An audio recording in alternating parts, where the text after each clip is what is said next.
Hello दोस्तों, आप सबों का द वर्ल्ड ऑफ कंपटीशन में स्वागत है। मैं बबलू कुमार, आपके परिवार का एक सदस्य। तो दोस्त, हम लोग मेरे प्यारे सहपाठी, मेरे मित्र, मेरे जितने भी हितैषी हैं, मैं सबको पहले तहे दिल से धन्यवाद और सभी को मेरी तरफ से आशीर्वाद, मेरी तरफ से अच्छी कामनाएं जो हमसे उम्मीद रखे बनाए रखे हैं। तो मैं ईश्वर से कामना करता हूं कि आप सफल हों और जल्द सफल हों। तो हम लोग 1 से लेकर 450 तक प्रैक्टिस कर चुके हैं और कमांड भी कर चुके हैं। 451 से आज हम लोग 500 तक अभी कंप्लीट करेंगे और उसके बाद हम लोग एक छोटी सी इस तरह से कमांड करके रिवीजन करेंगे। तो हम उम्मीद करेंगे कि अब भी हम लोग 50 क्वेश्चन का फिर से लगाएंगे टेस्ट और आप अच्छा परफॉर्मेंस देंगे, उम्मीद है। तो आप अगर शेयर नहीं किए तो शेयर कर दीजिए अपने मित्रों को, और जिस ग्रुप से आप जुड़े हैं कई ग्रुप पर भी शेयर कीजिए। थोड़ा सा तो इतना कर सकते हैं। ज़रा सोचिए, आप फिलहाल हमें एक टीचर के रूप में ना, आप अपने परिवार के मेंबर के रूप में ये सोचिए कि ये आपका संस्थान नहीं, ये आपका घर का मेंबर का ये चैनल है। तो आप इसे क्या करते, जस्ट उतना प्यार तो दे ही सकते हैं। आपसे उसको कुछ मांग नहीं रहे। तो चलिए हम लोग शुरू करें और ध्यान दें इस बातों को, HIV एड्स रोग नहीं फैलता है। अब क्वेश्चन आपके सामने ये रहा, तो आप क्या अटेम्प्ट करेंगे? HIV एड्स रोग नहीं फैलता है, क्या अटेम्प्ट करेंगे? बिल्कुल ध्यान से आप अटेम्प्ट करें। HIV जो होता है वो किस माध्यम से नहीं फैलता है? एक बात बताइए, मच्छर काटने से अगर HIV फैलने लगे तो क्या होगा? जरा इमेजिंग करिए, अगर मच्छर के काटने से HIV एड्स फैलने लगे तो क्या होगा? ठीक है तो बिल्कुल मच्छर काटने से नहीं फैलेगा। तो ऑप्शन सी आपका सही है। एड्स का कारण क्या है? बिल्कुल वायरस, HIV वायरस, अभी जस्ट तो आप लगाए, ऑप्शन सी। एड्स विषाणु में होता है। अच्छा प्रश्न है, थोड़ा ध्यान से अटेम्प्ट करेंगे। एड्स विषाणु में, कहता है एड्स जो है विषाणु में होता है।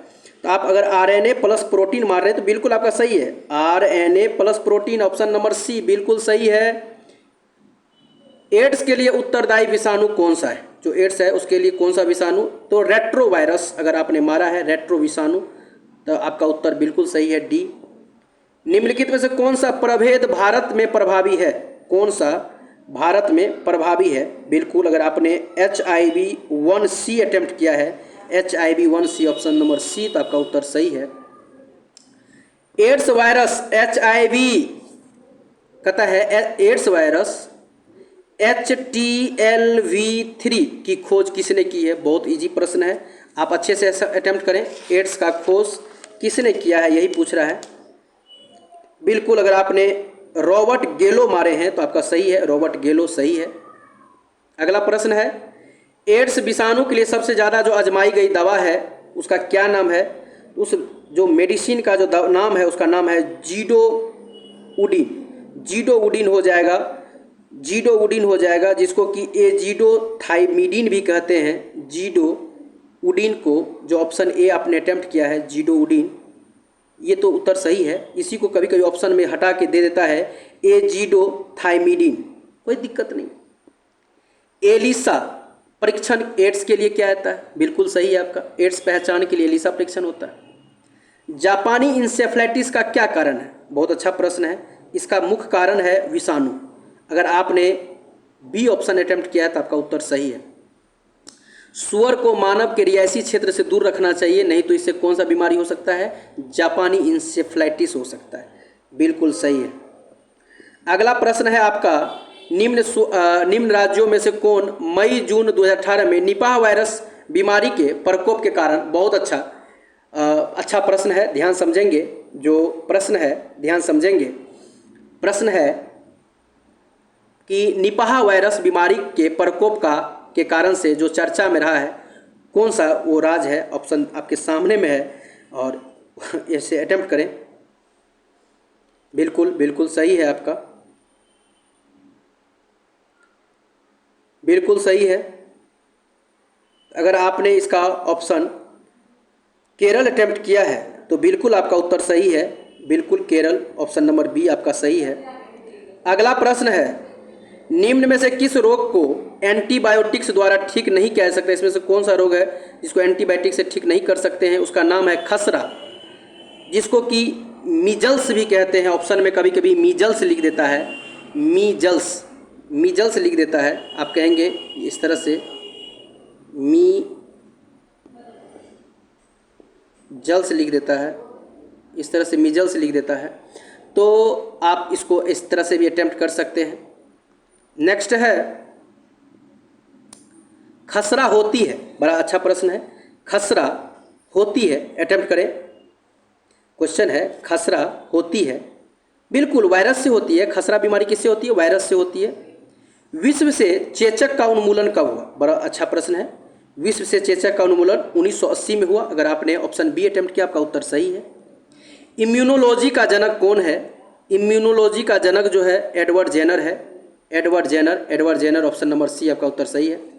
रानीखेत बीमारी संबंधित है, रानीखेत बीमारी जो है मुर्गी से संबंधित है, ऑप्शन नंबर ए आपका सही है। The world of competition channel को सब्सक्राइब करें, लाइक करें, एक प्यारा सा कमेंट करें, अपने दोस्तों में शेयर जरूर करें। धन्यवाद।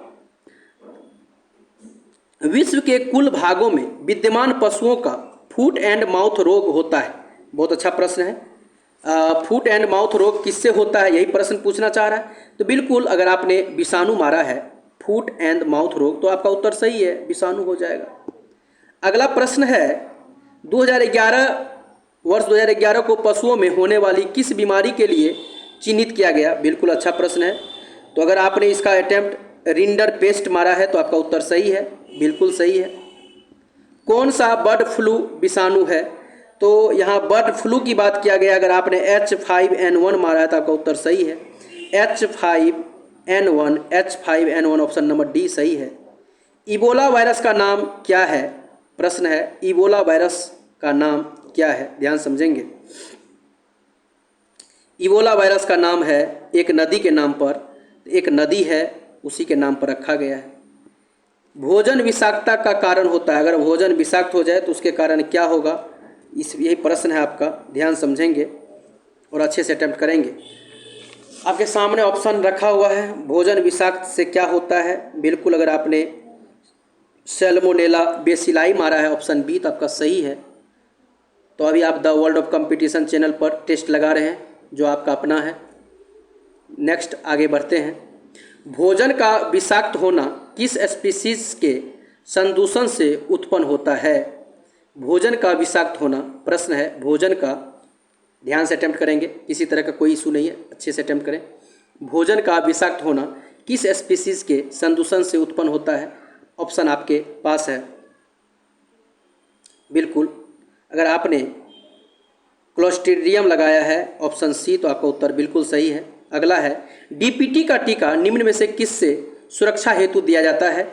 तो डीपीटी का टीका जनरली डिप्थीरिया, काली खांसी और टिटनेस के लिए दिया जाता है। कौन ऑप्शन में लग जाएगा? डिप्थीरिया, काली खांसी और टिटनेस। तो अगर आपने ऑप्शन नंबर सी अटेम्प्ट किया है तो आपका उत्तर बिल्कुल सही है। अगला प्रश्न है तृतीयक प्रतिजन डीपीटी बच्चों को दी जाती है, किसके लिए? तो ये जो दिया जाता है वो मुख्य रूप से डिप्थीरिया, अच्छा काली खांसी को कुकुर खांसी भी कहते हैं, याद रखिएगा। तो इसके लिए हो जाएगा रोहिणी, कुकुर खांसी, टिटनेस, रोहिणी, कुकुर खांसी, टिटनेस। तो बिल्कुल डिप्थीरिया कहिए, काली खांसी कहिए, टिटनेस कहिए, तो वहाँ पर रोहिणी दिया है, बिल्कुल सही है। निम्न में से, अच्छा डी अटेम्प्ट किए हैं ना आप, 7, ध्यान समझेंगे, 474 नंबर का उत्तर डी हो जाएगा।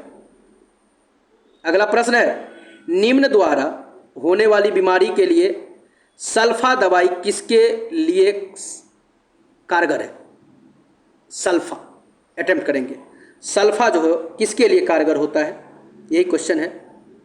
जीवाणु के लिए, बिल्कुल ऑप्शन ये सही है आपका। अगला प्रश्न है ध्यान से अटेम्प्ट करेंगे, कौन सा एंटीबायोटिक है? तो बिल्कुल अगर आप इसे ध्यान से अटेम्प्ट करेंगे, कौन सा एंटीबायोटिक है? प्रश्न है निम्न में से कौन सा एंटीबायोटिक है? कौन सा एंटीबायोटिक है? अच्छे से अटेम्प्ट करें। तो पेनिसिलिन आप अटेम्प्ट कर रहे हैं तो और भी कुछ तो बिल्कुल अगर आपने पेनिसिलिन अटेम्प्ट किया है तो बिल्कुल सही है। नेक्स्ट प्रश्न है, निम्न प्रति सूक्ष्म जीव औषधियों के लिए कौन सी यक्ष्मा और कुष्ठ दोनों के चिकित्सा के लिए उपयुक्त है? दोनों के चिकित्सा के लिए उपयुक्त है, ध्यान समझेंगे। अगर आपने एमनियोसैलिसिलिक एसिड मारा है, एमनियोसैलिसिलिक एसिड अटेम्प्ट किया है तो आपका उत्तर बिल्कुल सही है। अगला प्रश्न है, विश्व स्वास्थ्य संगठन के अनुसार आज के समय में सर्वाधिक संख्या में लोगों के प्राण लेने वाला कौन सा बीमारी है? बहुत अच्छा प्रश्न है। अगर आपने टीबी मारा है तो आपका उत्तर सही है। टीबी को यक्ष्मा रोग भी कहते हैं, तो कभी कभी यक्ष्मा भी देता है, तो टीबी ऑप्शन बी सही है। अगला प्रश्न है, तपेदिक रोग का कारण क्या है? बिल्कुल अच्छा प्रश्न है, क्योंकि आप जानते हैं जीवाणु से होता है तपेदिक। क्षय रोग के परीक्षण के लिए कौन सा टेस्ट होता है? बिल्कुल क्षय रोग कहिए, टीबी कहिए, उसके लिए जो है मेटॉक्स टेस्ट होता है, मेटॉक्स। ऑप्शन नंबर डी आपका उत्तर सही हो जाएगा। टिटनेस रोग किस नाम से जाना जाता है? इसको लॉकजॉ बीमारी कहते हैं। ऑप्शन नंबर सी आपका उत्तर सही हो जाएगा। निम्न में से कौन संक्रमित मच्छर के काटने से नहीं होता है? इसमें से कौन सा रोग ऐसा है जो मच्छर के काटने से नहीं होता है? तो अगर प्लेग आप मारे तो बिल्कुल सही है, चूहा काटने से होता है, ये नंबर।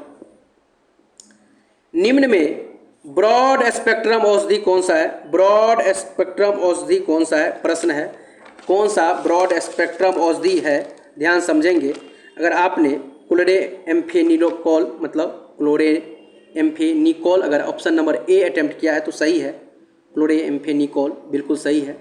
दंत क्षय का क्या कारण है? बिल्कुल अगर आप इस प्रश्न को अच्छे से अटेम्प्ट करें तो दंत क्षय का हो जाएगा बैक्टीरियल संक्रमण। ऑप्शन नंबर सी आपका उत्तर सही हो जाएगा। अगला प्रश्न क्या है, ध्यान समझेंगे। अगला प्रश्न है, जल जनित रोग कौन सा है? इसमें से कौन सा बीमारी जल के कारण होता है? तो अगर आपने हेजा अटेम्प्ट किया बिल्कुल सही है, हेजा जल के कारण होता है। बीसीजी का टीका निम्न में से किस में लगाया जाता है? इसमें बीसीजी का जो टीका है वो किस में लगाया जाता है? ध्यान से करेंगे तो बीसीजी का टीका जो है यक्ष्मा के लिए अर्थात टीबी के लिए। ऑप्शन नंबर ए आपका सही है। The world of competition channel को सब्सक्राइब करके दूसरे दोस्तों पे शेयर करें, कृपया इतना जरूर करें। अगला प्रश्न है, टाइफाइड तथा कोलेरा विशिष्ट उदाहरण है। क्वेश्चन है, टाइफाइड तथा कोलेरा विशिष्ट उदाहरण है। ऑप्शन आपके सामने है, ध्यान से अटेम्प्ट करें। टाइफाइड और कोलेरा ये जल जन रोग है, एक्चुअल में जल से होने वाला बीमारी। ऑप्शन नंबर ये आपका उत्तर सी हो जाएगा बिल्कुल। अगला, बीसीजी का टीका नवजात शिशु को कितने दिन के भीतर लगाया जाना चाहिए? बहुत अच्छा प्रश्न है। तो बीसीजी का टीका जो नवजात बच्चे हैं उसको कब लगाना चाहिए? तो जन्म के तुरंत बाद लगाना चाहिए। ऑप्शन नंबर सी आपका सही है। कुष्ठ रोग उत्पन्न किया जाता है, कुष्ठ रोग जो होता है वो उत्पन्न होता है, कैसे होता है? जीवाणु से होता है। अगर आपने ए अटेम्प्ट किया आपका सही है। कहता है, अगला प्रश्न ध्यान से समझेंगे और अच्छे से अटेम्प्ट करेंगे। अगला प्रश्न है आपका, कहता है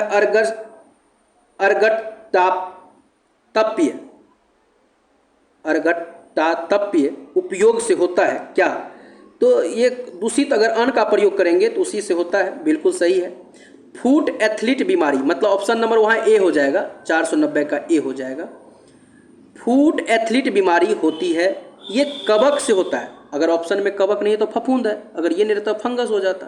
तो ऑप्शन नंबर बी आपका सही है।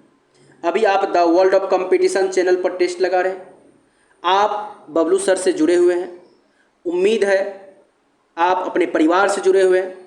मैं आपके परिवार का एक सदस्य और आप हमारे अपने हैं, और उम्मीद है ईश्वर से मैं इसके लिए दुआ करता हूँ, कामना करता हूँ, और मेरी भी शुभकामनाएं हैं कि आप जल्द सक्सेस करें, जल्द सफल हों, और इसके लिए माता पिता का नाम तो करें ही, आप अपना मान सम्मान को स्थापित करें। थोड़ा सा प्यार अपने बबलू सर के लिए भी बना के रखें। फूट एथलीट बीमारी फफूंद आपका उत्तर सही है। अगला प्रश्न है, निम्न में से कौन सा रोग कवक जनित है? कवक जनित है, आपके पास ऑप्शन सामने है। कौन सा रोग कवक से होता है? तो गंजापन जो है कवक से होता है, बिल्कुल सही है। कहता है, मनुष्य में एफ्लाटॉक्सिन जो खाद्य विषाक्तन द्वारा जो सामान्यतः कौन सा अंग प्रभावित होता है? एफ्लाटॉक्सिन से जनरली यकृत खराब होता है, अर्थात डी नंबर उत्तर होगा। मलेरिया से प्रभावित होने वाला जो अंग है वो कौन सा है? अच्छे से अटेम्प्ट करें। तो मलेरिया से तिल्ली इफेक्ट होता है, और अगर ऑप्शन में तिल्ली नहीं है तो पीलिया जरूर हो जाएगा, चूँकि तिल्ली पीलिया एक ही है। तो ऑप्शन नंबर डी आपका सही हो जाएगा।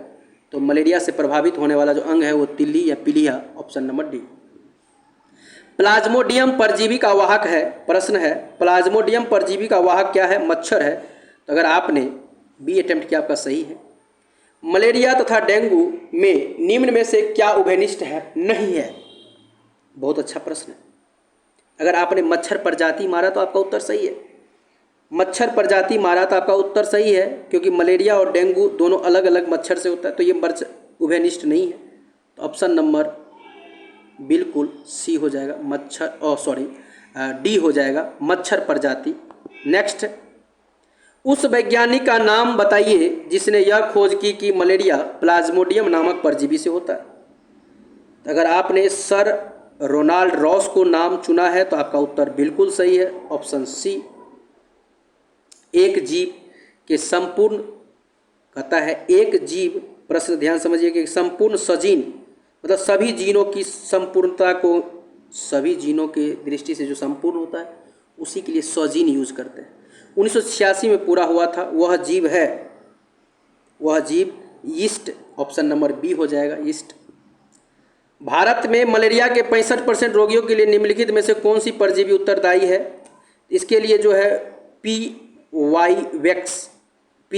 वैक्स अर्थात अगर आपने अटेम्प्ट किया है, ऑप्शन बी आपका उत्तर सही है। आज का लास्ट प्रश्न, गोल कृमि से कौन होने वाला रोग कौन सा है? तो होने वाला फाइलेरिया होता है। जो गोल कृमि है जिसको नीमेटोड कहते हैं, गोल कृमि को ही नीमेटोड कहते हैं। गोल कृमि को नीमेटोड याद रखेंगे, नीमेटोड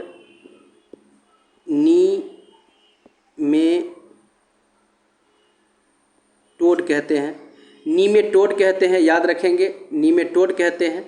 तो ये जो होता है फाइलेरिया। तो आपने अटेम्प्ट सही किया, आपका उत्तर ये सही है। तो आप ये देखें कि 50 में आपने कितना का स्कोरिंग किया। अगर आपने 45 के अप्रॉक्स किया तो आपका बहुत अच्छा प्रिपरेशन है। अगर आपने 40 और 45 के बीच किया तो ठीक है, 35 से ऊपर और 40-45 के बीच किया तो आप मॉडरेट हो। उससे कम किया तो आपको चिंता करने की बात नहीं है। आप थोड़ा प्रैक्टिस करें और एक बार रिवीजन ज़रूर करें। इसका PDF आपको टेलीग्राम चैनल पर मिल जाएगा। हम लोग यहाँ विराम लेते हैं, अगले क्लास में मिलेंगे। बहुत सारी शुभकामनाएं, धन्यवाद। ईश्वर आपको सलामत रखे, आप अच्छे रहें, आपकी दिन अच्छी हो। अगर आप रात में अभी टेस्ट लगा रहे हैं तो आपका जो अगला पल है, जब तक हम लोग अगले टेस्ट में मिलेंगे, मैं तब तक के लिए आपको बहुत सारी शुभकामनाएं देता हूँ। धन्यवाद, बेस्ट ऑफ लक।